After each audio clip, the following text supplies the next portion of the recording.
మైథిలి ఇంట్లో ఉన్న వాళ్ళందరి దగ్గరికి వచ్చి సాకేత్‌కి నాకు పెళ్లి జరిగింది అని చెప్పేసైతే తన తాళిబొట్టునైతే చూపిస్తూ ఉంటుంది. అది చూసి ఇంట్లో ఉన్న వాళ్ళందరూ అయితే ఒక్కసారిగా షాక్ అయిపోతూ ఉంటారు. అది ఎలా జరిగిందో కూడా అక్కడ ఉన్న మైత్రి అయితే చెప్తూ ఉంటుంది. ఆ మాటలు విని అక్కడ ఉన్న చందన వాళ్ళ నాన్న అయితే మైత్రి దగ్గరికి వచ్చి, "అమ్మ మైత్రి, నువ్వు చెప్పింది మాకు పూర్తిగా అర్థమైంది.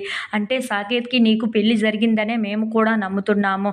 సాకేత్ ఎలా ఉన్నా, మత్తులో ఉన్నా సరే నీ మెడలో తాళి కట్టాడు అని అంటే మీ ఇద్దరికీ నిజంగానే పెళ్లి జరిగినట్లుగానే" అని చెప్పేసి అయితే అంటూ ఉంటాడు. ఆ మాటలు విని అక్కడ ఉన్న సాకేత్ వాళ్ళ అమ్మ అయితే, "అదేంటి మైత్రికి న్యాయం చేయడం కోసం అని చెప్పి నీ కూతురికి అన్యాయం చేస్తున్నావు నువ్వు" అని చెప్పేసి అయితే అంటూ ఉంటుంది. ఆ మాటలు విని అక్కడ ఉన్న చందన వాళ్ళ నాన్న మాత్రం, "అది ఎలా జరిగినా అది పెళ్ళే అనే అంటారు కదా! అది మ మైత్రి మెడలో సాకేత్ ఏ మత్తులో కట్టినా సరే అది పెళ్ళే అని అంటాము కదా" అని చెప్పేసి అయితే అంటూ ఉంటాడు. ఆ మాటలు విని అక్కడ ఉన్న చందన అయితే ఒక్కసారిగా షాక్ అయిపోతూ ఉంటుంది. ఇంతలో అక్కడ ఉన్న చందన వాళ్ళ నాన్న మాత్రం, "అవును, నీ మెడలో తాళి కట్టాడు కాబట్టి సాకేతే నీకు భర్త, అలాగే నువ్వు తనకి భార్యవే అవుతావు" అని చెప్పేసి అయితే అంటూ ఉంటాడు. ఆ మాటలు విని అక్కడ ఉన్న మైత్రి అయితే చాలా సంతోషిస్తూ ఉంటుంది. ఇంతలో అక్కడ ఉన్న సాకేత్ మాత్రం చాలా కోపంగా చూస్తూ ఉంటాడు. అది చూసి అక్కడ ఉన్న చందన వాళ్ళ నాన్న మాత్రం, "మీ ఇద్దరికీ ఇక పెళ్లి జరిగినట్లుగానే,